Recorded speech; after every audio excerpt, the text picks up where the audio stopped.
आपल्या आयुष्यात गोड बोलणारे, सोबत राहणारे, ऐनवेळी विश्वासघात करणारे, आपल्याला डॉमिनेट करणारे किंवा सगळ्यात महत्वाचं आपल्याला कमी समजणारे भरपूर भेटतात.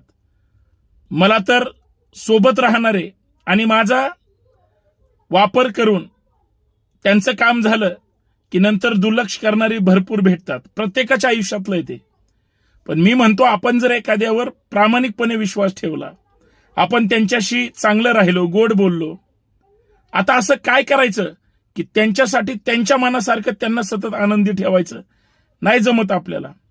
आपण विश्वास ठेवून मैत्री करतो, पण मैत्रीत घात करणारे किंवा खोटं बोलणारे किंवा विश्वासघात करणारे ही माणसं खरं तर आयुष्यात नसली पाहिजेत.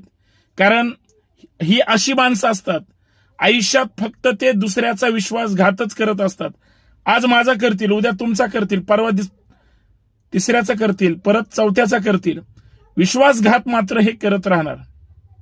मला फक्त एवढंच त्यांच्याविषयी सदिच्छा व्यक्त करायची, आयुष्यात तुम्ही इतके सुखी राहा, इतके आनंदित राहा की तुम्ही आमच्याकडे परत वापस वळून पाहूच नका. खरंय की नाही? जय शिवराय.